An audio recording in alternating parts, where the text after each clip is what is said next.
नमस्कार, देश की बात में आपका स्वागत है। मैं हूं मनोज भानस। खबरों का रुख करेंगे उससे पहले देख लेते हैं इस वक्त की अहम सुर्खियां।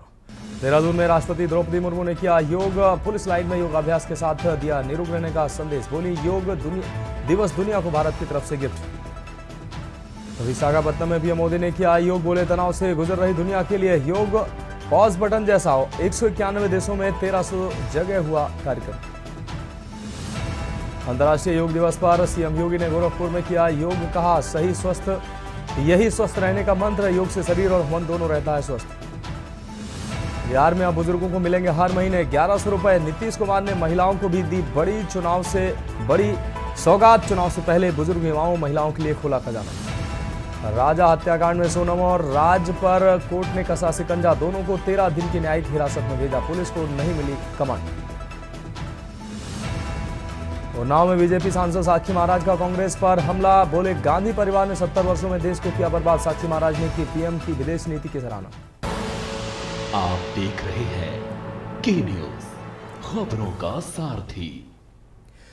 और अब खबरें विस्तार से। दिल्ली पुलिस की क्राइम ब्रांच ने उत्तर प्रदेश से फर्जी डिग्री के रैकेट का भंडाफोड़ करते हुए 5 लोगों को गिरफ्तार किया है। आपको बता दें, क्राइम ब्रांच के मुताबिक इनके पास से 228 मार्कशीट और 27 डिग्री सर्टिफिकेट और 20 माइग्रेशन सर्टिफिकेट बरामद हुए हैं। क्राइम ब्रांच के मुताबिक गिरोह का सरगना 10वीं पास है। विक्की हरजानी नाम का ये शख्स जो इसे ऑपरेट कर रहा था, ये परमहंस विद्यापीठ का माली भी है। क्राइम ब्रांच की माने तो इस गैंग में विक्की के अलावा विवेक गुप्ता नोएडा से ऑपरेट करता है, सतबीर सिंह फरीदाबाद से ऑपरेट करता है और नारायण सिंह बुराड़ी से ऑपरेट करता है। और 5वां जो इस वक्त राजस्थान की जेल में बंद है, वो गिरफ्तार किया गया है।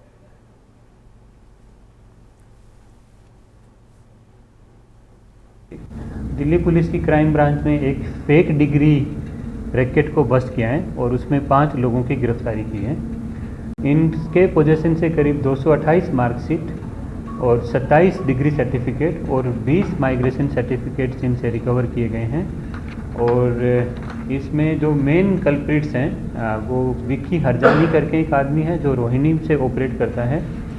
ये परमहंस विद्यापीठ का मालिक है, उसको चलाता है। ये खुद हालांकि 10वीं पास है, लेकिन अपना एक यहाँ पर से कॉल सेंटर ऑपरेट करता है। दूसरा, ये एक नेताजी सुभाष प्लेस में भी एक अपना कॉल सेंटर ऑपरेट करता है, जिसमें ये जो प्रोबेबल स्टूडेंट्स हैं उनको जो इसको अप्रोच करते हैं, उनको टारगेट करते हैं और उनको अपने तरीके में लुभा करके उनको और फिर फेक डिग्री उनको मुहैया कराते हैं। बढ़ेंगे अगली खबर की ओर। हरियाणा, आपको बता दें, अंबाला से यह अहम खबर है, जहां हरियाणा के मुख्यमंत्री अंबाला पहुंचे। कैबिनेट मंत्री अनिल विज से मुलाकात की है। स्वास्थ्य का उनके हालचाल जाना है। मुख्यमंत्री ने स्वास्थ्य लाभ की कामना की। तो मुख्यमंत्री अंबाला पहुंचे हैं। कैबिनेट मंत्री अनिल विज से उन्होंने मुलाकात की, उनके स्वास्थ्य का हालचाल जाना है। इस दौरान मुख्यमंत्री ने स्वास्थ्य लाभ की कामना की है।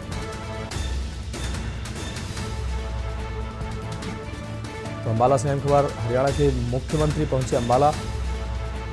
कैबिनेट मंत्री अनिल विज से मुलाकात की है।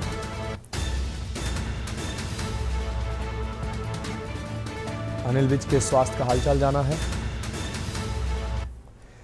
और अगली खबर जालंधर से है, जहां देहात के फिल्लौर में फाइनेंसरों के हत्थे चढ़े गढ़ा निवासी 2 बच्चों के पिता कश्मीरी लाल ने अपनी जीवन लीला समाप्त कर ली है। सोशल साइट पर लाइव होकर घटना की जानकारी दी और बाद में सल्फास की गोलियां निगल ली। मृतक पैसे दोगुना होने के लालच में आ गया था और अपनी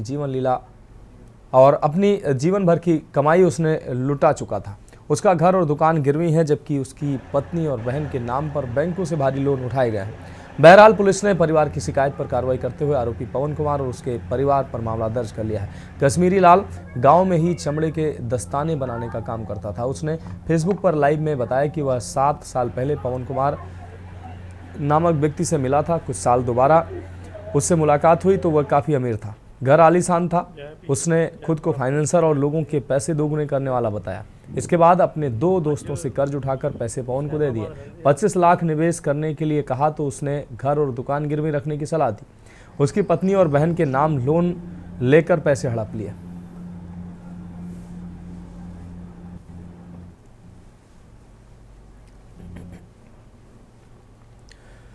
बढ़ेगी अगली खबर की ओर। पथ निर्माण मंत्री नितिन नवीन ने ब्रिज मेंटेनेंस पॉलिसी से संबंधित जानकारी को लेकर प्रेस वार्ता की। आपको बता दें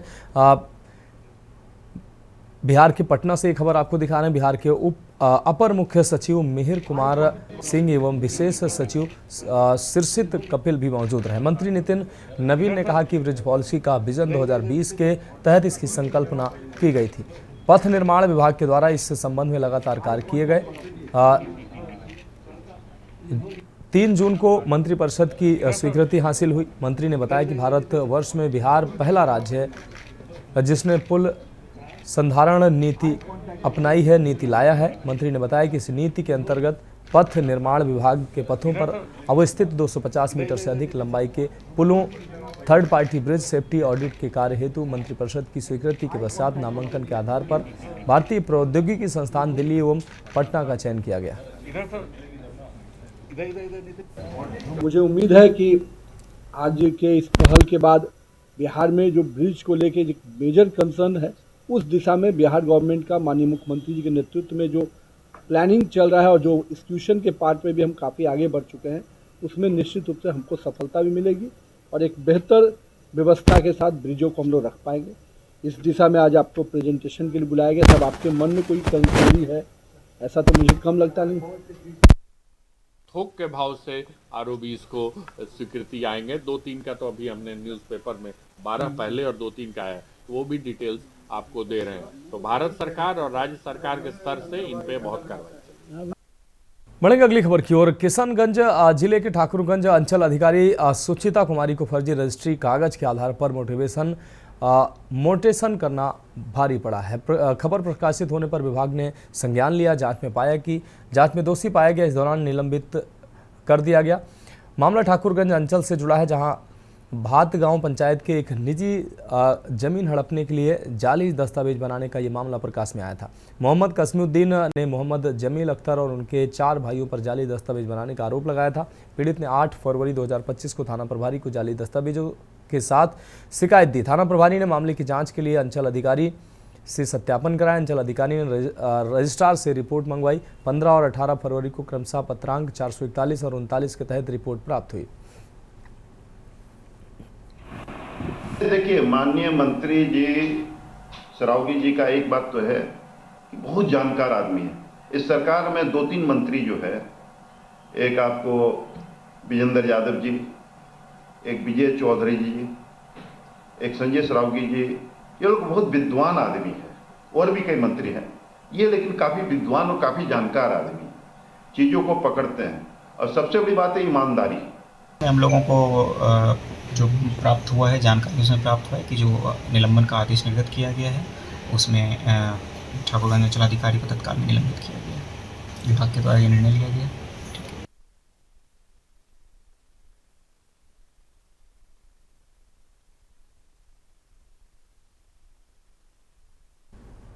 बढ़ेंगे अगली खबर की ओर। किशनगंज जिले के पोठिया थाना क्षेत्र अंतर्गत तैयबपुर के तेली बस्ती गांव में बीती रात एक दिल दहला देने वाली घटना सामने आई है, जहां एक 23 वर्षीय महिला अंसारी बेगम और उनकी 1.5 वर्षीय मासूम बेटी राहत प्रवीण की धारदार हथियार से हत्या कर दी गई। ग्रामीणों को अगले सुबह इस वारदात की जानकारी मिली, जिसके बाद इलाके में सनसनी फैल गई। पुलिस और FSL की टीम मौके पर पहुंचकर जांच में जुट गई है। घटना के अनुसार अंसारी बेगम अपने सास अरसिया खातून और ससुर मोहम्मद फारूक के साथ ससुराल में रहती थी। उनके पति रोहित की 2 वर्ष पूर्व ज्वाइंटिस से मृत्यु हो चुकी थी। बताया जा रहा है कि हत्या चिकन काटने वाले चापड़ से की गई।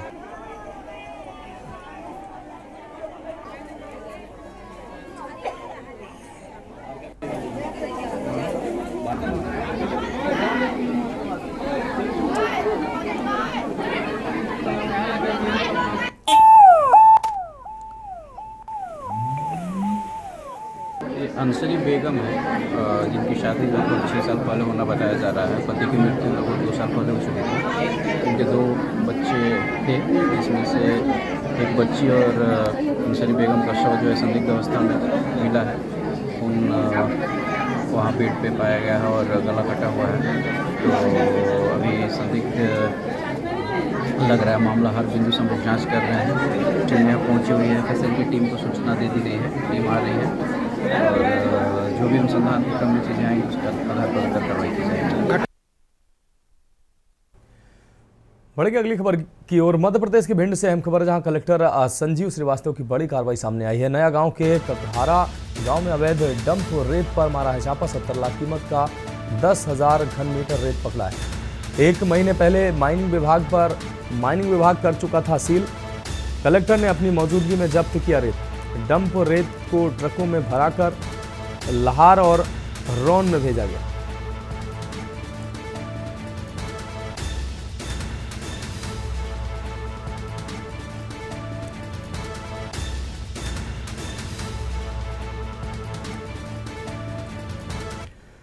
बढ़ेंगे अगली खबर की ओर। डिंडोरी के करंजिया वन परिक्षेत्र में 11 केवी लाइन गिरने से तेंदुए की मौत हो गई है। विशेषज्ञों की टीम ने पीएम पर अधिकारियों की मौजूदगी में अंतिम संस्कार किया। मौके पर डीएफओ पुनीत सोनकर, रेंजर मयंक पांडे, तहसीलदार शैलेश गौड़ और वेटरनरी टीम मौजूद रही।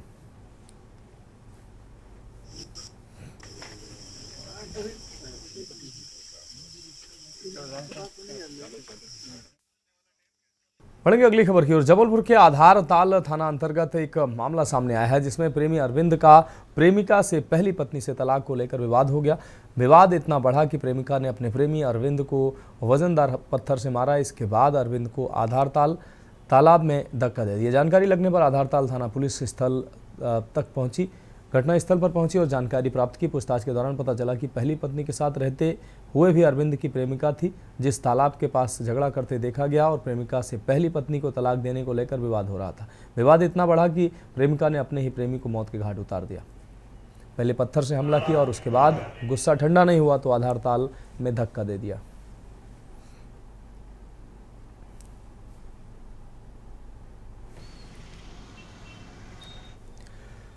अगली खबर छत्तीसगढ़ के बालोद से है, जहां थम नहीं रहा है तरोद गांव में डायरिया का कहर। एक ही दिन में आई डायरिया के 22 केस। एक व्यक्ति ने इलाज के दौरान दम तोड़ा है, जबकि 7 लोगों का अस्पताल में इलाज चल रहा है। गंदे पानी के चलते डायरिया फैला है। 7 लोगों का इलाज अस्पताल में चल रहा है, जबकि एक व्यक्ति की मौत की खबर सामने आ रही है।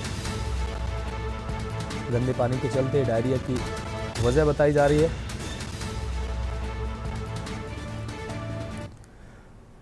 और अगली खबर सरगुजा से है, जहां कोतवाली थाना क्षेत्र स्थित होली क्रॉस पुलिस चौकी में देर रात 2 चोरों ने शराब के नशे में जमकर हंगामा किया। यह पूरा घटनाक्रम कैमरे में कैद हो गया। वीडियो सोशल मीडिया पर तेजी से वायरल हो गया।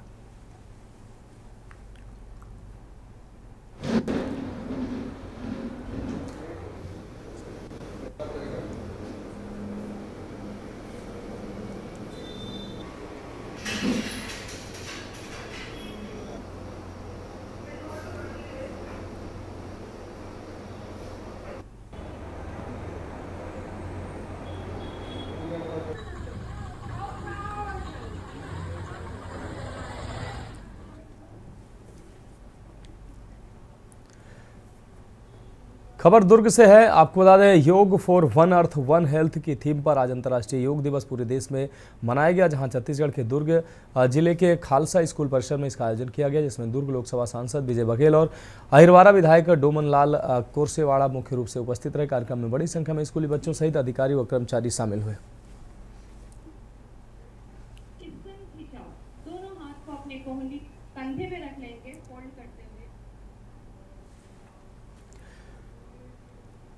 भानु प्रतापपुर नगर के बस स्टैंड में स्थित सुलभ शौचालय की बदहाली से राहगीर और सिंध समाज के लोग काफ़ी परेशान हैं। शौचालय के पास ही स्थित सिंधु भवन झूलेलाल मंदिर में बदबू की समस्या से सिंधी समाज के लोग जूझ रहे हैं। साथ ही सिंध समाज के लोगों को मंदिर आने जाने में भी काफ़ी परेशानी होती है। उन्हें बदबू का सामना करना पड़ता है, जिससे उनकी भावनाएं आहत होती हैं। सुलभ शौचालय में रात के समय अंधेरा रहता और पानी की व्यवस्था नहीं होती, जिससे सफाई करना मुश्किल हो गया है।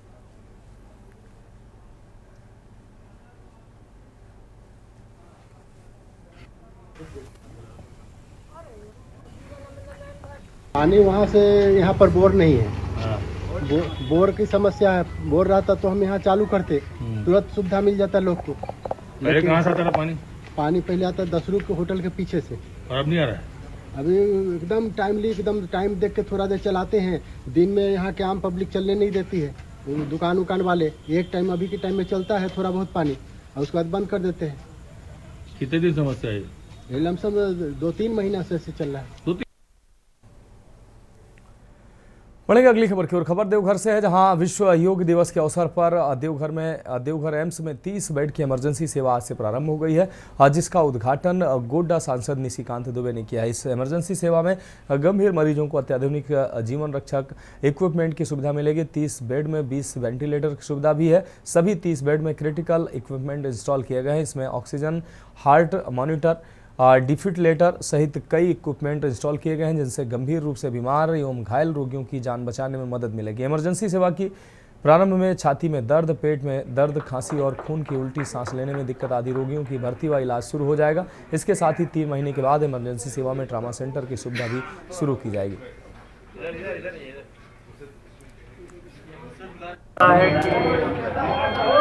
एम्स जो है आज ये पूरा हुआ और डायरेक्टर साहब इसके लिए बधाई के पात्र हैं। नए डिप्टी डायरेक्टर आए हैं, वो भी लगे हुए हैं, लेकिन डायरेक्टर साहब ने विशेष तौर पर जब से ये एम्स बना है तो डॉक्टर सौरभ वारसी ने दिन रात जो है देवघर एम्स को अपने बच्चे की तरह पढ़ाने की कोशिश करते हैं। हमारी जब भी बातचीत होती है, मीटिंग होती है, तो मैं आपको बताऊँ कि इतने पैशनेट कि उस कारण से जितने भी नए एम्स आए हैं, खासकर माननीय मोदी जी के प्रधानमंत्री बनने के बाद जो उनकी एक सोच थी कि सभी राज्य में एक एम्स आना है, उसमें जो देवघर को एम्स मिले, तो देवघर एम्स सारे एम्स से आज जो है बहुत आगे है। और उसमें निश्चित तौर पर यहाँ डायरेक्टर साहब का योगदान है, डायरेक्टर साहब के साथ में टीम का योगदान है। लेकिन आज जो ये इमरजेंसी सेवा शुरू हुई, इस इमरजेंसी सेवा से एम्स जो है वो अब 24 घंटे के लिए लोगों के लिए खुल गई। ये एक बड़ा सवाल है। नहीं तो पहले ओपीडी में मरीज जाते थे और ओपीडी से ही जो है उनकी भर्ती होती है। अब जिनको 24 घंटे में कोई समस्या है तो वो आ जाएगा। अभी 2-3 प्रॉब्लम है जो डॉक्टर साहब बता रहे थे, वो 1-1.5 महीने में सॉर्ट आउट होगा। जो सबसे बड़ा है ब्लड बैंक का, ट्रॉमा का कोई मरीज आएगा तो वो ब्लड बैंक, तो ब्लड बैंक का अभी सर्टिफिकेशन नहीं मिला है। पूरा एम्स पूर्ण रूप से बना नहीं है, ये अभी भी कंस्ट्रक्शन चल रहा है और मैंने वो रील देखा नहीं, लेकिन मुझे बताया गया है कि कोई सीपेज का एक रील है। तो एक हमारा भाग है बिल्डिंग का जिसमें पानी थोड़ा आ रहा था, उसकी छत को तोड़ के एनबीसीसी को ऑलरेडी आदेश 1 हफ्ते पहले दिए गए हैं, वो 1 हफ्ते पहले पूरी छत तोड़ के दोबारा काम कर रहे हैं। तो इत्तेफाक से 2 दिन में बारिश बहुत हुई है और वो छत का काम टूटा हुआ है, तो उसकी वजह से पानी उधर आया है। उसको ये हमारे एनबीसीसी के यहाँ पे जीवन साहब भी खड़े हुए हैं, तो वो काम हम लोग के ऑलरेडी संज्ञान में है और 1 हफ्ते पहले से उस पर काम चल रहा है। तो और मुझे लगता है कि यदि कोई भी कमी संस्थान की हमें बताई जाएगी, हम उसको सहज स्वीकार करेंगे, ताकि सुधार करना हमारी जिम्मेदारी है और पूरा प्रयत्न होगा। कोई भी कमी दिखती है यदि हमको बताई जाएगी तो उसको हम उसका कोई जवाब नहीं देंगे, उसको सुधार करने का पूरा प्रयत्न करेंगे। जौनपुर जिले के शाही किला में आयोजित अंतर्राष्ट्रीय योगा दिवस के अवसर पर योग शिविर में जिले के प्रभारी मंत्री अरविंद कुमार शर्मा, पूर्व गृह राज्य मंत्री कृपाशंकर सिंह सहित जिले के आला अधिकारी शामिल हुए, जिसमें भाजपा नेता कृपाशंकर सिंह ने कहा कि योग हमारी पुरानी विधा है जो भगवान शिव ने पार्वती जी को बताई थी। भगवान शंकर और पार्वती के बाद योग को पूरे विश्व में अलग पहचान बनाने पर देश के यशस्वी प्रधानमंत्री मोदी की तारीफ करते हुए कहा कि अंतर्राष्ट्रीय स्तर पर योग की पहचान दिलाने में देश के प्रधानमंत्री की अहम भूमिका है।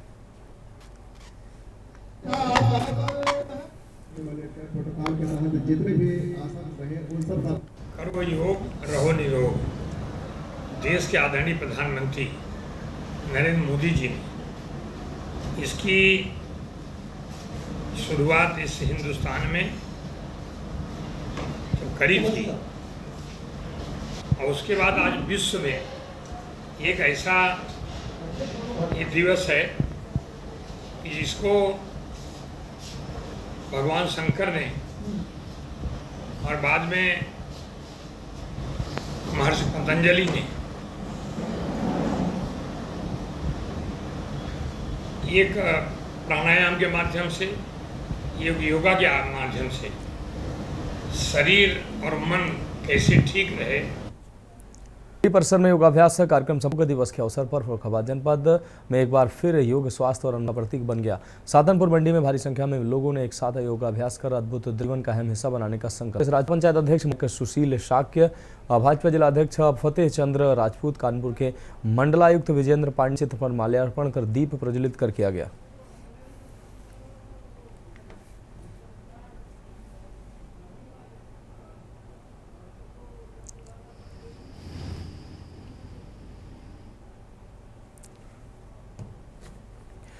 खबर सिद्धार्थनगर से, जहां बाढ़ से पूर्व बचाव का निरीक्षण करने पहुंचे जल शक्ति मंत्री स्वतंत्र देव सिंह ने बांसी की खरीका पांडे बांध का निरीक्षण किया है। इस दौरान विधायक जयप्रताप सिंह, सीडीओ बलराम सिंह समेत सिंचाई विभाग के अधिकारी मौजूद रहे। मंत्री ने कहा कि बाढ़ बचाव की तैयारियों का मैं खुद पूरे प्रदेश का दौरा कर रहा हूं, जायजा ले रहा हूं। राज्य के अंदर 433 परियोजनाएं हैं जो लगभग कंप्लीट हैं। बांध के निरीक्षण के बाद मंत्री स्वतंत्र देव सिंह ने मीडिया से बात करते हुए कहा कि बाढ़ से बचाव को लेकर सिद्धार्थनगर में 16 परियोजनाएं चल रही थी, इनमें ज्यादातर परियोजनाएं पूरी हो गई हैं।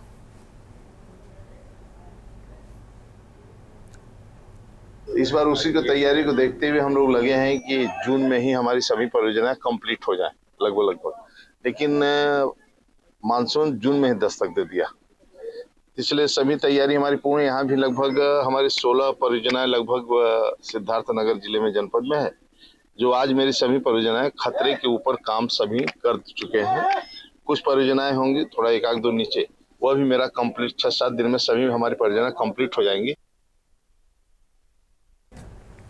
अगली खबर उन्नाव से, जहां भारतीय जनता पार्टी के वरिष्ठ नेता और उन्नाव से सांसद साक्षी महाराज से शनिवार को मीडिया से बातचीत के दौरान विपक्ष खासकर कांग्रेस नेता राहुल गांधी पर उन्होंने तीखा हमला बोला। उन्होंने केंद्रीय गृह मंत्री अमित शाह के उस बयान का समर्थन किया जिसमें शाह ने राहुल गांधी की आरएसएस को लेकर की गई टिप्पणी पर जवाब दिया था। साक्षी महाराज ने कहा कि राहुल गांधी और उनका पूरा परिवार पिछले 70 वर्षों से देश को बर्बाद करने के अलावा कुछ नहीं कर पाया।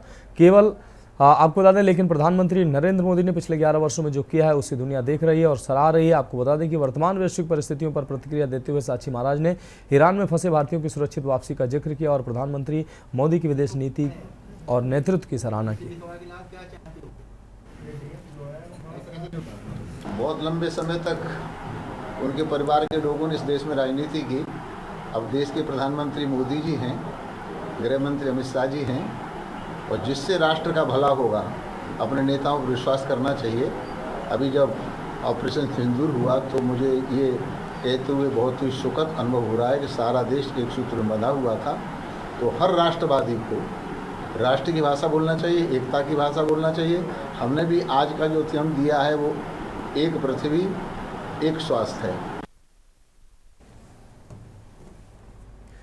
खबर कानपुर से, जहां भारतीय प्रौद्योगिकी संस्थान कानपुर यानी कि आईआईटी कानपुर 23 जून 2025 को अपने 98वें दीक्षांत समारोह का आयोजन करने जा रहा है। इस खास मौके पर रिजर्व बैंक ऑफ इंडिया के गवर्नर संजय मल्होत्रा मुख्य अतिथि के तौर पर शामिल होंगे। आपको बता दें कि संजय मल्होत्रा आईआईटी कानपुर के ही पूर्व छात्र हैं। उन्होंने साल 1989 में यहां से कंप्यूटर साइंस एंड इंजीनियरिंग में डिग्री हासिल की थी। इसके बाद देश विदेश में कई अहम पदों पर काम करते हुए वो दिसंबर 2024 में आरबीआई गवर्नर बने। इस साल आईआईटी कानपुर से कुल 2848 छात्र पास आउट हुए हैं। दीक्षांत समारोह 2 चरणों में आयोजित किया जाएगा। पहले सत्र में मेधावी छात्रों को मुख्य सभागार में पुरस्कार और डिग्रियां मिलेंगी, वहीं दूसरे सत्र में बाकी छात्रों को अलग अलग विभागों के क्लासरूम में डिग्री सौंपी जाएंगी। कुल 269 छात्र पीएचडी की डिग्री पाएंगे। इसके अलावा MTech, BTech, BS, MSc, BSc, MBA, dual degree और ई मास्टर्स जैसे तमाम कोर्सेज के छात्र भी इस दीक्षांत समारोह का हिस्सा बनेंगे। समारोह के दौरान राष्ट्रपति पदक और निदेशक स्वर्ण पदक जैसे कई सम्मान भी वितरित किए जाएंगे।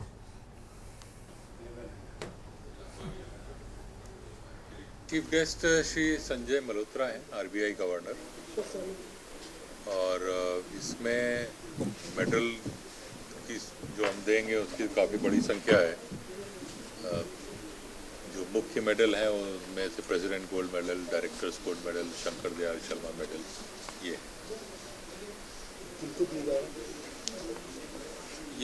प्रेसिडेंट गोल्ड मेडल पूरी इनकी लिस्ट तैयार हो गई है सारे मेडल विनर्स की, जो कि कल बोर्ड ऑफ गवर्नर द्वारा अप्रूव होगी। फिलहाल खबरों में वक्त है कि हम ब्रेक का है, जल्द हाजिर होंगे। आप देख रहे हैं के न्यूज, खबरों का सारथी। ब्रेक के बाद इसके बाद में एक बार फिर से आपका स्वागत है। रुक करेंगे अगली खबर का। खबर कन्नौज से है, जहां सपा मुखिया अखिलेश यादव ने भाजपा पर हमला बोला है। उन्होंने कहा कि हमारी पार्टी सरकारी स्कूल मर्ज के फैसले के खिलाफ है। सरकारी नौकरी नहीं देना चाहती है सरकार, इसलिए स्कूलों को कम करना चाहती है। स्कूल दूर होगा तो हमारी बेटियों बहनों को तकलीफ होगी। कानपुर में डीएम सीएमओ विवाद पर उन्होंने चुटकी लेते हुए बोले कि पहले इंजन लड़ रहे थे, अब छोटे छोटे डिब्बे भी लड़ रहे हैं। उसके चक्कर में विधायक भी लड़ रहे हैं। हमारी सरकार बनी तो माता अहिल्याबाई और राजा हर्षवर्धन की सोने की प्रतिमा के साथ महाराणा प्रताप की प्रतिमा में सोने का भाला लगाएंगे। आगे के सभी चुनाव पुराने गठबंधन पर लड़ेगी सपा। हमारी सरकार बनेगी तो ई रिक्शा के साथ उन सभी व्हीकल जो पर्यावरण को फायदा देंगे उस पर छूट मिलेगी।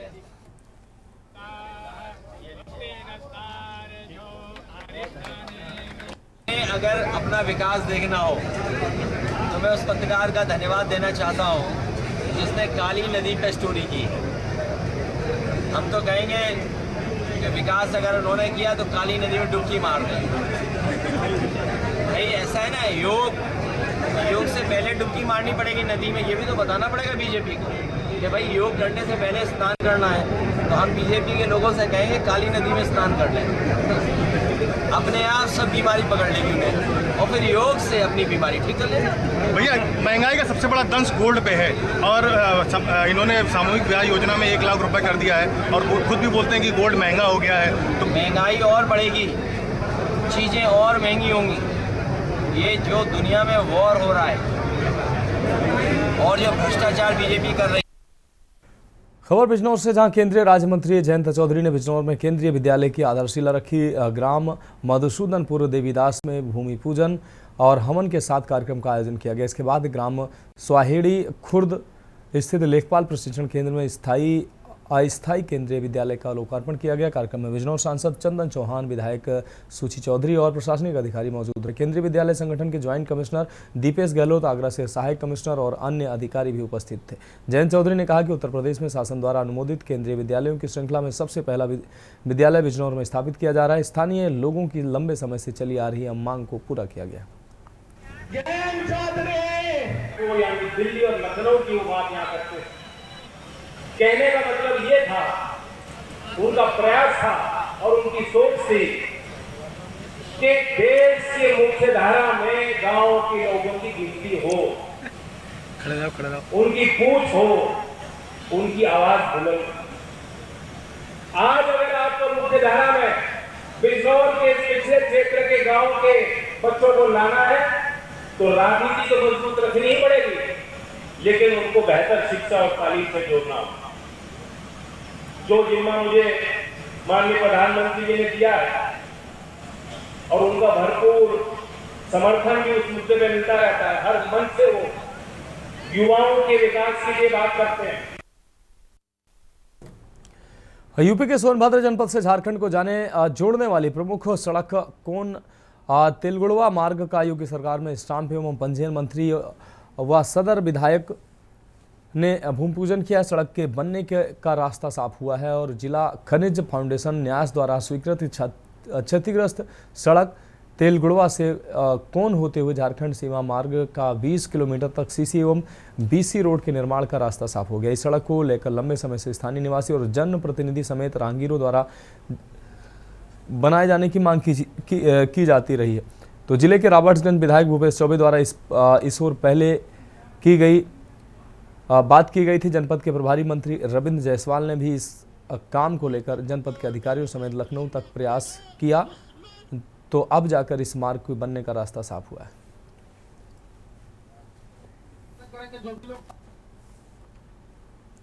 से शरीर और मन स्वस्थ होता है, लेकिन सड़कें अच्छी होनी चाहिए, शरीर जोड़ नहीं पाता।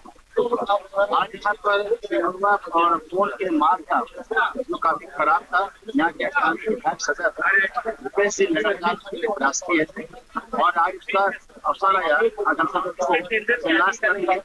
सेकेंड फेज के लिए भी सरकार की तरफ से हम घोषणा करते हैं सेकेंड फेज पूरा बन जाएगा। काफी शायद आज उत्तर प्रदेश के अंदर 30 तारीख तक हर छोटे छोटे कस्बे का भी सड़कें पहुंच मार्ग का भी प्रस्ताव माननीय योगी जी ने मांगा है। हम लोग इसके बाद बैठक करेंगे। बैठक करने के बाद हर सड़कें इसको ले ली जाए और ताकि उत्तर प्रदेश का जो पहचान है सबसे विकास वाला प्रदेश, यह पहचान को संबल मिले। बढ़ेंगे अगली खबर की ओर। फतेहपुर ब्लॉक के शाहपुर गांव में दिव्यांग सत्येंद्र सिंह से रोजगार सेवक हरि मोहन के भतीजे अमन सिंह ने पीएम आवास दिलाने के नाम पर 25,000 रुपए ठग लिए। पीड़ित ने 1 साल पहले ऑनलाइन ट्रांजैक्शन किया था लेकिन आवास नहीं मिला। कई बार शिकायत के बावजूद ब्लॉक अधिकारी मामले को दबाते रहे। थक हारकर दिव्यांग ने तहसील समाधान दिवस में जिलाधिकारी शशांक त्रिपाठी को प्रार्थना पत्र सौंपा। डीएम ने मामले को गंभीरता से लेते हुए बीडीओ को फटकार लगाई और कार्रवाई के निर्देश दिए।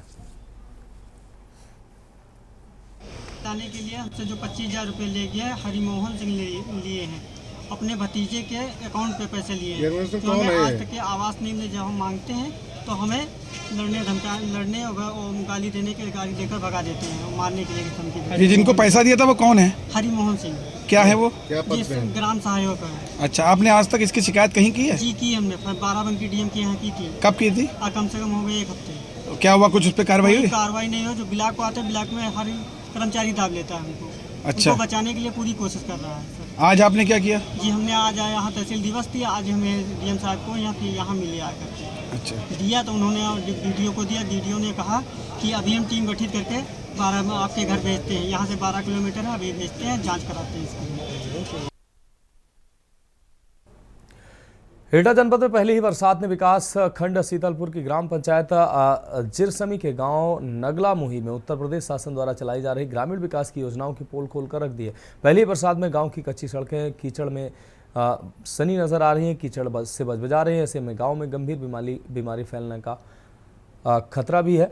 गंदी नालियों भरी पड़ी हैं। ग्रामीणों का कहना है कि गाँव के प्रधान से कई बार मामले की शिकायत की गई है और सड़कों के निर्माण के बारे में बोला गया है, लेकिन ग्राम प्रधान ने एक बार भी नहीं सुनी है।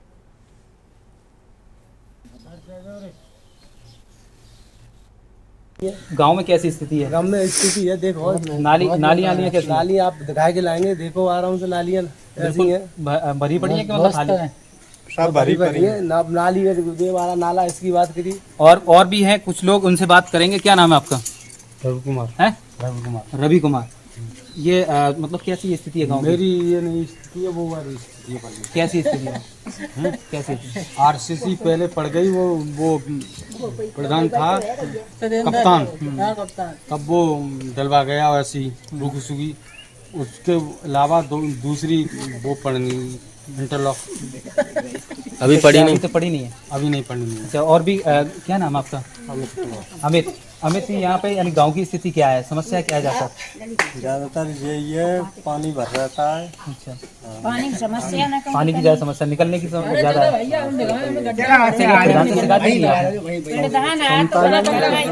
एक अम्मा है, अम्मा से बात करें। क्या नाम है आपका? सरला देवी है। हमें बहुत समस्या है। क्या समस्या है? हमें जो पानी भर जाता है, फिर हम पानी में प्रधान को देख के गए, देख के पानी में घोसी चली करी। अच्छा, पानी भर जाता है यहाँ? पानी भर जाता है। बारिश के मौसम में? बारिश के मौसम 1 महीना पानी में निकलता है। अच्छा, प्रधान से निकाल 1 महीना पानी निकलना पड़ता है। प्रधान क्या कह रहे हैं? हाँ, करवाई दी अम्मा, करवाई दी, लेकिन सुनवाई नहीं करते। सुनवाई नहीं। तो ये मिट्टी डलवा दी है, इस पर खरंजा नहीं बिछ पाया अभी तक? इंटरलॉक नहीं कराई? हाँ, इंटरलॉक के नीचे डाली हो, ले गए हमें। मतलब यहाँ ईंटें पड़ गई थी? हाँ, लेकिन ले गए यहाँ से भरवा ले गए। हाँ, भर ले गए। हमने क्यों भर रहे? कम पढ़ी हो तो जो थैली पे पढ़ी लो तुम। मैंने भैया हम पढ़े ना, तो हम पढ़ी का लें। तो प्रधान जी ने कही है कि जहाँ छोटी, जहाँ 2 ट्रॉली पड़ी यहाँ, वहाँ नदी काम कब पड़ रही है तो वहाँ उठाए ले जाते हैं। ज्यादा बड़ो काम है, फिर आई अभी तक आई है। अच्छा, ये आप देख सकते हैं पूरी तरह से ग्राम प्रधान के द्वारा यहाँ पर एक तरफ ईंट डलाई जाती है और यहाँ पर रास्ता निकालने के लिए पूरी तरह से मिट्टी डलवाई जाती है। लेकिन आप ये देख सकते हैं रास्ता यानी किस तरीके से कीचड़ में तब्दील हो रहा है। लेकिन सबसे बड़ी बात है कि ग्राम प्रधान के द्वारा पूरी तरह से इस पर यानी विकास क्यों नहीं कराया जाता है। लोगों का पूरी तरह से यानी आरोप है कि ग्राम प्रधान पूरी तरह से अपनी केवल कमाई में लगा हुआ है, लेकिन अभी तक इस ओर ध्यान नहीं दिया है। एटा से ज्ञानेश कुमार, के न्यूज़ इंडिया।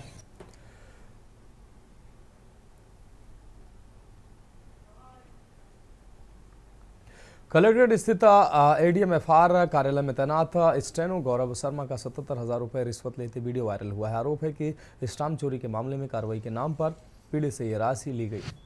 वीडियो में स्टेनो को पैसे गिनते हुए देखा जा सकता है। वायरल वीडियो के बाद राजस्व विभाग में हड़कंप मच गया है। जिलाधिकारी ने मामले का संज्ञान लेते हुए 2 सदस्यीय जांच टीम गठित कर दी है। तो ये तस्वीरें आप देख सकते हैं। वायरल वीडियो के बाद हड़कंप मचा है। ADM-FR कार्यालय में रिश्वत कांड का ये वीडियो सामने आया है।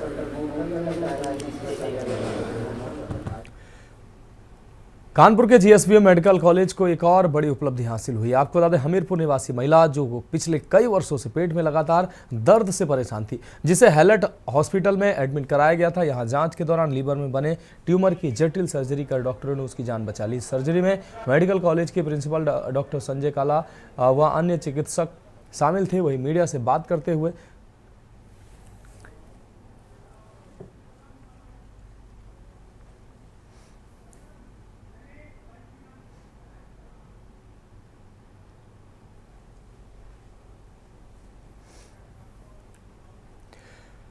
उत्तर प्रदेश के शाहजहांपुर में एक चौंकाने वाला मामला सामने आया है, जिसमें प्राइवेट अस्पताल के डॉक्टरों ने एक 17 वर्षीय बच्ची को गर्भवती बता दिया।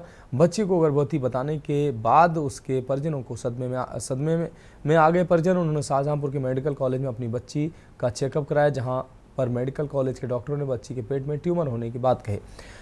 डॉक्टर ने कहा कि बच्ची के पेट का ऑपरेशन करना होगा। परिजनों ने इस बात पर सहमति जताई और बच्ची के पेट का डॉक्टरों ने ऑपरेशन किया। डॉक्टरों ने बच्ची के पेट से 6.3 किलो का लगभग 6.5 किलो का ट्यूमर निकाला है। अब बच्ची के परिजनों का कहना है कि हमारी बेटी पूरी तरह स्वस्थ है और जिस तरीके से प्राइवेट डॉक्टर बच्ची को गर्भवती डॉक्टर ने बताया, यह उनकी योग्यता पर सवालिया निशान खड़ा करता है।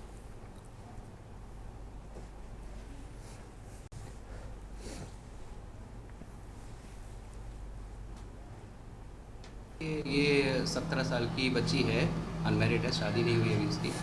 तो उसका पेट फूलना शुरू हुआ हो तो गांव में किसी ने उसने बता दिया होगा कि पेट में बच्चा या जो भी है, तो गलत थोड़ा सा उनको बता दिया। तो हमारे पास यहाँ 6 नंबर OPD में वो मरीज़ आई और हमने उनसे बात की, उनको समझाया कि यहाँ कुछ जाँचें होती हैं, उन जाँचों के बाद हमें फ़ाइनल पता चलेगा कि पेट में क्या है। तो हमारे रेस्पेक्टेड प्रिंसिपल सर हैं, उनसे हमने इस केस को सर के सामने रखा। तो सर ने बताया कि ठीक है, इसके जो ज़रूरी जांचें आप कराइए, फिर आगे जैसा भी ऑपरेशन होगा उसका करिए। रायबरेली में उद्योग व्यापार प्रतिनिधि मंडल के पूर्व जिलाध्यक्ष त्रिलोचन सिंह छाबड़ा और उनके भाई रविंदर सिंह छाबड़ा की मुश्किलें लगातार बढ़ती जा रही हैं। 90 लाख रुपए की ठगी के मामले के बाद अब एक और डॉक्टर ने 43 लाख की ठगी का आरोप लगाते हुए मामला दर्ज कराया। डॉक्टर मनीष सिंह चौहान ने शहर कोतवाली में मुकदमा दर्ज करवाया है। इससे पहले डॉक्टर मनीष त्रिवेदी और डॉक्टर संजीव जायसवाल भी ठगी की शिकायत कर चुके हैं। अब तक 3 डॉक्टरों ने दोनों भाइयों पर करोड़ों रुपए ठगी का आरोप लगाया है। डॉक्टरों का आरोप है कि त्रिलोचन सिंह छाबड़ा और उनके भाई की ऊंची पहुंच और रसूख के कारण अब तक कोई ठोस कार्रवाई नहीं हुई।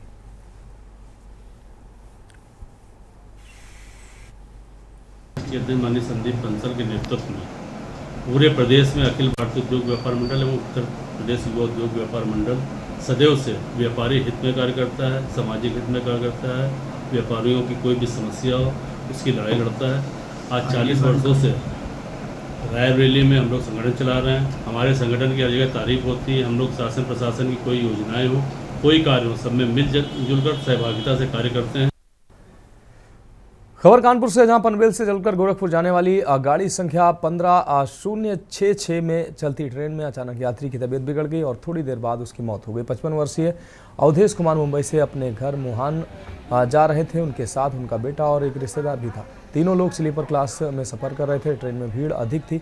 पुखराया के पास उनकी तबीयत अचानक बिगड़ गई और रास्ते में उनकी मौत हो गई।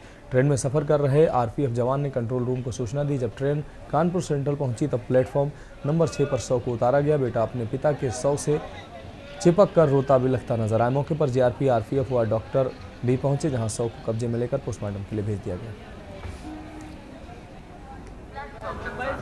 तबीयत खराब थी तो ये भी ट्रेन में इजराइल के पास खत्म हुए। अच्छा, कौन सी ट्रेन से आ रहे थे? ये गोरखपुर पनवेल एक्सप्रेस। कहाँ जा रहे थे ये? कहाँ जा रहे थे? मोहान। लखीमपुर खीरी जिले में उत्तर प्रदेश सरकार के आदेशानुसार डिस्ट्रिक्ट शिक्षा अधिकारी द्वारा 50 बच्चों से कम संख्या वाले स्कूलों को चिन्हित करने की प्रक्रिया जारी है। अब तक 59 स्कूलों को चिन्हित किया जा चुका है, जिनसे बच्चों के स्थानांतरण की प्रक्रिया जुलाई माह से आरंभ की जाएगी। बच्चों के घर से स्कूल से दूरी व अभिभावकों की चिंताओं को ध्यान में रखते हुए सभी निर्णय लिए जाएंगे।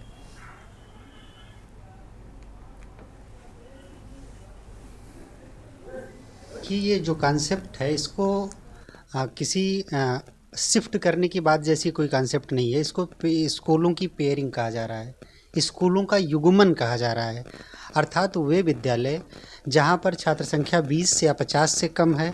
प्रथम चरण में हम चूँकि इस हफ्ते हम लोगों ने 20 से कम छात्र संख्या वाले स्कूलों को टारगेट किया था, लेकिन टोटल जहां 50 से कम छात्र संख्या है उन विद्यालयों को हम बगल के ऐसे विद्यालयों में ले जा रहे हैं जहां पर छात्र संख्या और संसाधन अधिक है। क्योंकि भारत सरकार से हमको तमाम तरह की सुविधाएं ऐसी मिलती हैं जो यूडाइस में छात्र संख्या के आधार पर मिलती हैं। नई टिहरी पीआरडी जवान की संदिग्ध परिस्थितियों में मौत हुई है। उत्तराखंड से अहम खबर आपको हम दिखा रहे हैं। मामला सामने आया। मृतक की पहचान रोशन प्रसाद नौटियाल पुत्र शांति प्रसाद नौटियाल निवासी पुजार गांव प्रतापनगर के रूप में हुई है। रोशन प्रसाद इन दिनों कोतवाली नई टिहरी ड्यूटी पर तैनात थे। शनिवार को उनका शव संदिग्ध परिस्थितियों में पाया गया, जिसके बाद मौके पर पहुंची पुलिस ने शव को कब्जे में लेकर जिला अस्पताल बौराड़ी भेज दिया।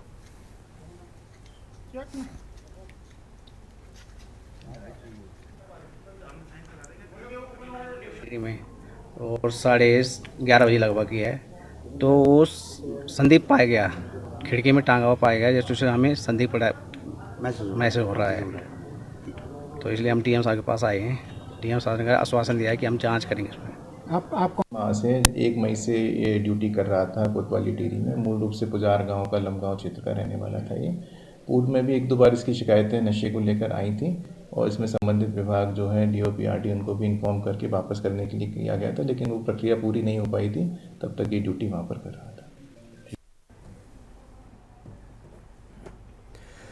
अगली खबर उत्तराखंड के सितारगंज से है, जहां किच्छा प्रतिनिधि मंडल पूर्व दर्जा राज्य मंत्री डॉक्टर गणेश उपाध्याय के नेतृत्व में त्रिलोक सिंह मर्तोलिया को केन कमिश्नर प्रोन्नति बनने पर फूल मालाओं से स्वागत किया गया। 9 आगंतुक अधिशासी निदेशक AP वाजपेयी का स्वागत हुआ। डॉक्टर उपाध्याय ने कहा कि मर्तोलिया जी ने 4 साल के विषम परिस्थिति में शुगर फैक्ट्री में अधिशासी निदेशक का पद संभालने के बाद 4 वर्षों में किच्छा शुगर फैक्ट्री को अच्छी स्थिति में लाने के लिए सभी मिल कर्मियों के साथ लाकर खड़ा किया है। फैक्ट्री प्रारंभ करने का समय या रिकवरी हो या किसानों की गन्ने का भुगतान हो वक्त में किया गया है। शुगर फैक्ट्री में बहुत कम ब्रेकडाउन हुए हैं। इस वर्ष अधिशासी निदेशक मर्तोलिया चीनी मिल के 3 बॉयलरों का आधुनिकीकरण उनके द्वारा किया गया एवं सेंट्रीफ्यूगल मशीन जो 12 चलाई जाती थी उनके स्थान पर मात्र 3 आधुनिक मशीनों का इंस्टॉलेशन किया गया।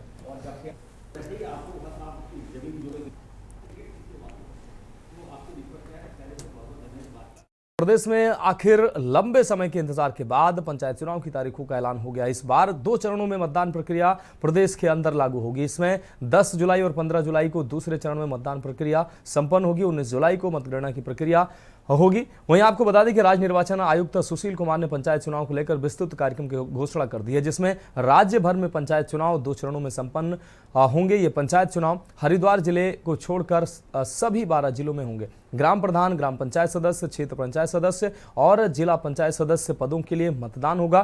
कुल मिलाकर इस बार 74,499 ग्राम प्रधान तथा साथ ही 55,600 ग्राम पंचायत, 2,974 क्षेत्र पंचायत सदस्य और 358 जिला पंचायत सदस्य चुने जाएंगे। निर्वाचन कार्यक्रम के अनुसार 23 जून को जिला निर्वाचन अधिकारी वित्तीय अधिसूचना जारी करेंगे। यह अहम रिपोर्ट देखिए। राज्य निर्वाचन आयुक्त सुशील कुमार ने पंचायत चुनावों को लेकर विस्तृत कार्यक्रम की घोषणा कर दी है। राज्य भर में पंचायत चुनाव 2 चरणों में संपन्न होंगे, जिसमें ग्राम प्रधान, ग्राम पंचायत सदस्य, क्षेत्र पंचायत सदस्य और जिला पंचायत सदस्य पदों के लिए मतदान होगा। कुल मिलाकर इस बार 74,499 ग्राम प्रधान, 55,600 ग्राम पंचायत सदस्य, 2,974 क्षेत्र पंचायत सदस्य और 358 जिला पंचायत सदस्य चुने जाएंगे। उत्तराखंड में त्रिस्तरीय पंचायत चुनावों की अधिसूचना के बारे में आपको सिलसिले ढंग से बताते हैं। और सभी पदों के लिए होगा। कुल 4 पद हैं। उसमें सदस्य ग्राम पंचायत, प्रधान ग्राम पंचायत, सदस्य क्षेत्र पंचायत और सदस्य जिला पंचायत। ये इन चारों पदों के लिए वोट डाले जाएंगे। प्रत्येक बूथ पर 4 मतपत्र होंगे और चारों पदों के अलग अलग मतपत्र होंगे। जो पद हैं उनकी जो संख्या है वो भी मैं आपको बता देता हूं।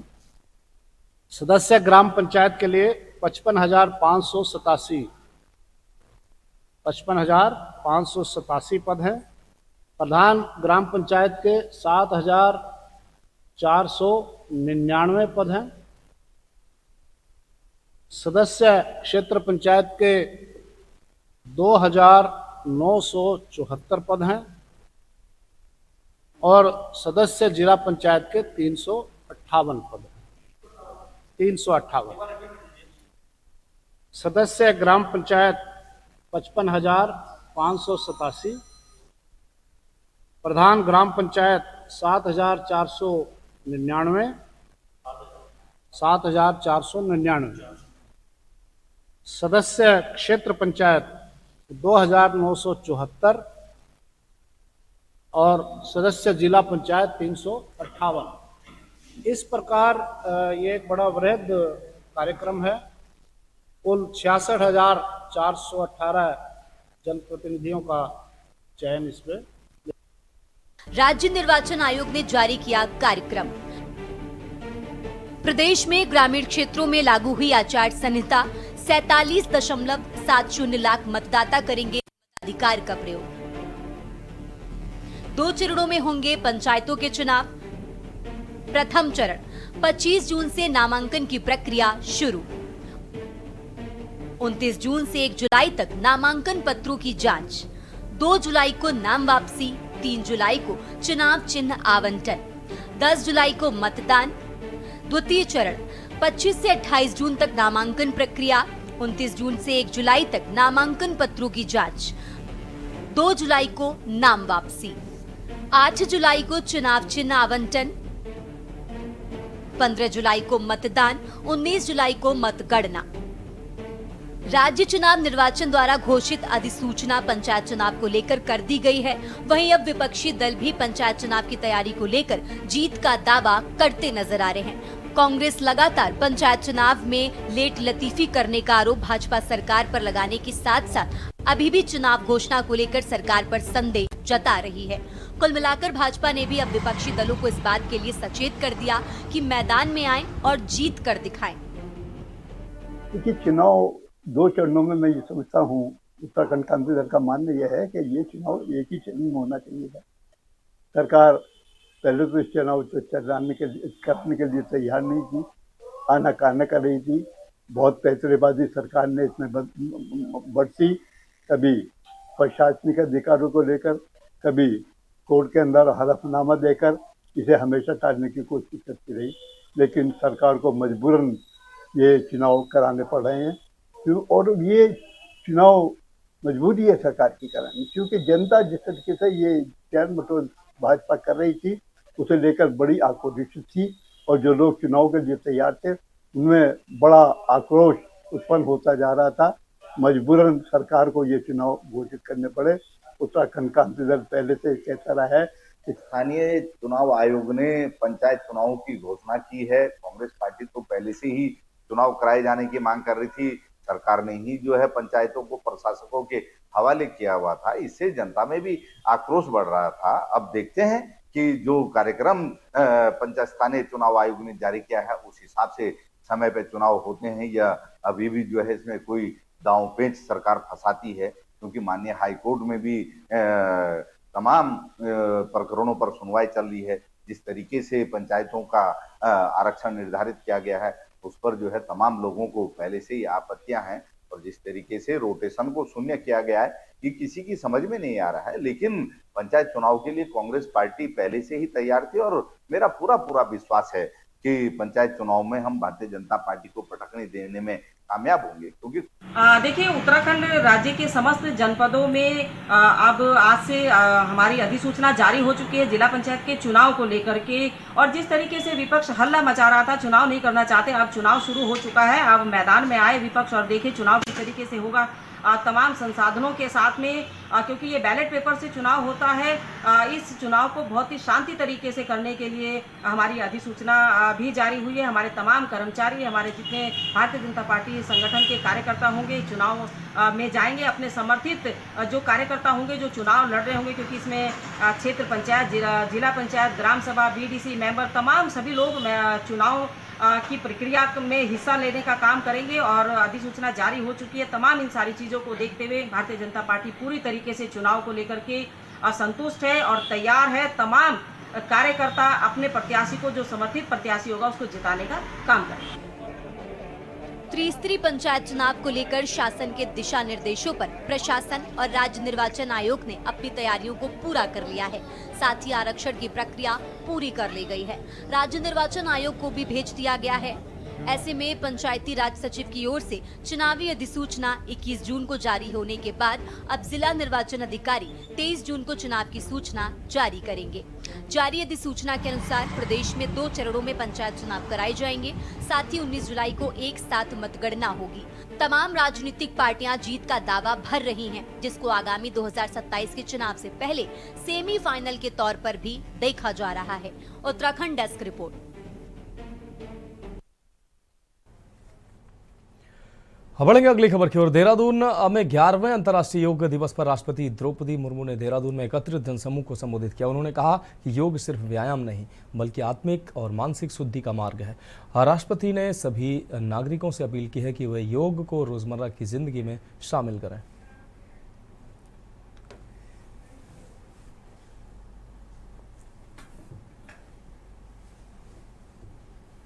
उत्तराखंड के राज्यपाल लेफ्टिनेंट जनरल गुरमीत सिंह जी, उत्तराखंड सरकार के वन मंत्री श्री सुबोध उनियाल जी, उपस्थित देवियों, स्वजनों और बच्चों,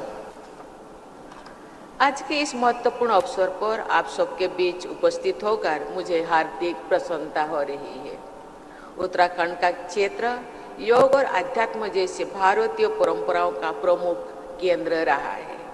ये बहुत ही खुशी की बात है कि आप सब यहाँ पूरे उत्साह के साथ योगाभ्यास के लिए उपस्थित हुए हैं। आप सभी को और पूरे विश्व में अंतर्राष्ट्रीय योग दिवस के उपलक्ष्य में योगाभ्यास कर रहे सभी प्रतिभागियों को मैं हार्दिक बधाई देती हूँ। मेरी कामना है कि योग के प्रयोग से समस्त विश्व के निवासी स्वस्थ और प्रसन्न रहे। बढ़ेंगे अगली खबर की ओर। सीएम पुष्कर सिंह धामी ने समस्त प्रदेशवासियों को अंतर्राष्ट्रीय योग दिवस की हार्दिक बधाई एवं शुभकामनाएं दी। उन्होंने कहा कि योग केवल एक व्यायाम नहीं, बल्कि भारत की प्राचीनतम जीवन पद्धतियों में से एक है, जो शारीरिक, मानसिक और आध्यात्मिक संतुलन का प्रतीक है। सीएम धामी ने आगे कहा कि न केवल हमें तनाव मुक्त रखता है ये, बल्कि जीवन को अधिक अनुशासित और सकारात्मक बनाता है योग। सभी हमारे प्रिय विद्यार्थी, छात्र एवं छात्राएं, मैं इस भराड़ीसैंण ग्रीष्मकालीन राजधानी में आप सभी का आज इस अवसर पर आप सभी का स्वागत करता हूं, आप सबका अभिनंदन करता हूं। हमारे बड़ी संख्या में पिछले 2 दिनों से लगातार इस कार्यक्रम को एक पूरे दिव्य स्वरूप में प्रस्तुत करने वाले हमारे मीडिया के सभी मित्र जो लगातार हमारे इन कार्यक्रमों का प्रसारण कर रहे हैं, उपस्थित भाइयों एवं बहनों, मैं आप सभी को अंतर्राष्ट्रीय योग दिवस की हार्दिक शुभकामनाएं देता हूं, बधाई देता हूं। और आज के इस विशिष्ट अवसर पर जितने भी हमारे भराड़ीसैंण में आयोजित इस कार्यक्रम में जो विभिन्न देशों के प्रतिनिधि, राजदूत यहाँ पहुँचे हैं, उन सभी का मैं योग और आयुष की इस भूमि, देवभूमि में उनके पधारने पर मैं आप सबकी तरफ से, अपनी तरफ से उन सभी का स्वागत करता हूं। उन सब 11वें अंतर्राष्ट्रीय योग दिवस पर आज सितारगंज महाराजा अग्रसेन ट्रस्ट सहित विभिन्न सरकारी और निजी संस्थाओं ने क्षेत्र में बेहद उत्साह के साथ योग दिवस को मनाया। स्कूल, कॉलेज, अस्पताल एवं अन्य संस्थाओं द्वारा सुबह सुबह योगाभ्यास के विशेष कार्यक्रम आयोजित किए गए। सितारगंज भाजपा मंडल के अध्यक्ष मुकेश सनवाल के नेतृत्व में आयोजित 11वें अंतर्राष्ट्रीय योग दिवस की कार्यक्रम में कैबिनेट मंत्री सौरभ बहुगुणा सहित कई गणमान्य लोगों ने योग प्रशिक्षक अनिरुद्ध राय के मार्गदर्शन में योगाभ्यास किए। इस दौरान कैबिनेट मंत्री सौरभ बहुगुणा ने कहा कि जब देश के प्रधानमंत्री मोदी बने तो उन्होंने पूरे विश्व के पटल पर योग को लाने का काम किया। पूरे विश्व में अंतर्राष्ट्रीय योग दिवस के रूप में 21 जून को मनाया जाने लगा। योग करने से मन और तन दोनों स्वस्थ रहता, योग भगाए रोग, और यह भी कहा कि ऐसे ही हेल्थ इज वेल्थ होता है, इसलिए हर व्यक्ति को योग और प्राणायाम करना चाहिए।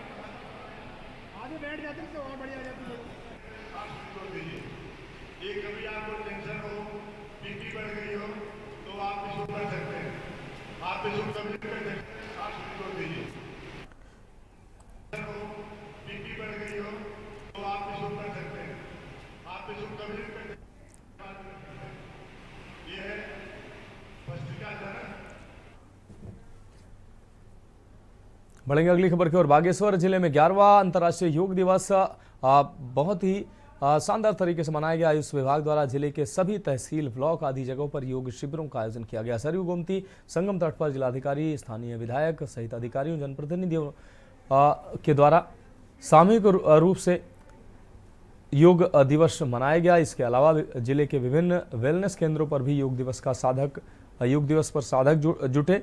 योगाचार्यों ने सभी को योग करवाया। शिविर में योग साधकों ने प्रार्थना से योग की शुरुआत की।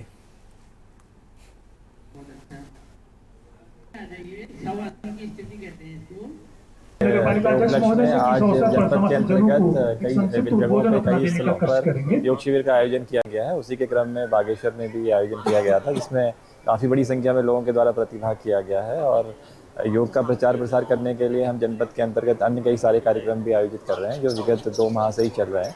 इसमें आयुष मेले भी आयोजित किए जा रहे हैं और लाइव योगा सेशंस हैं वो भी मॉर्निंग में किए जा रहे हैं, और जिसका लाभ जो लोग ले रहे हैं। मेरा सभी से यही निवेदन होगा, सभी से यही अपील होगी कि अधिक से अधिक संख्या में योग को अपनी दिनचर्या में अपनाएं, क्योंकि योग के माध्यम से ही हम लोग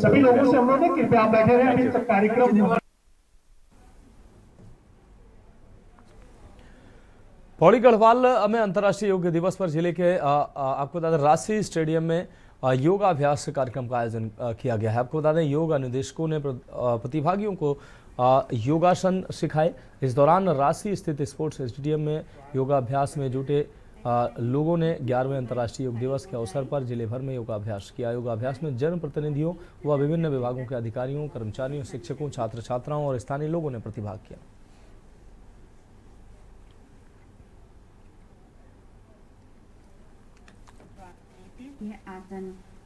आज हम लोग 11वां अंतर्राष्ट्रीय योग दिवस मना रहे हैं, और जिसमें मुझे बहुत गर्व महसूस हो रहा है कि आज हम लोग जो है रांची स्टेडियम से, जो कि शहीद राइफलमैन सिंह जी के द्वारा जो है ये ग्राउंड है उनके नाम पर बना हुआ है, उस ग्राउंड को हम लोग जो है एक तरीके से साक्षात्कार हो रहे हैं, साक्षात्कार कर रहे हैं अपने योग का।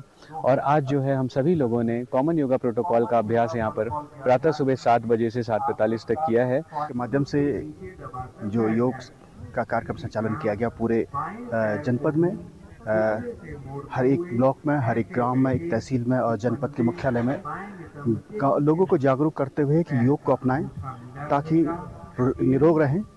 इसी उद्देश्य के साथ इस अंतर्राष्ट्रीय योग दिवस को हमने मनाया है। मैं आज 11वें अंतर्राष्ट्रीय योग दिवस के शुभ अवसर पर मैं सर्वप्रथम आप सब लोगों को, अपने जनपद के सभी लोगों को बहुत बहुत बधाई और शुभकामनाएं देता हूं, क्योंकि आज योग दिवस का जो है 11वां साल पूरा हुआ है, और 11वें साल के जो वर्षगांठ के अवसर पर अंतर्राष्ट्रीय योग दिवस के कार्यक्रम आज विश्व में सभी जगह मनाए जा रहे हैं और बड़े हर्षोल्लास के साथ ये कार्यक्रम आयोजित किए जा रहे हैं। फिलहाल खबरों में वक्त एक अहम ब्रेक का, जल्द हाजिर होंगे। आप देख रहे हैं के न्यूज़, खबरों का सारथी।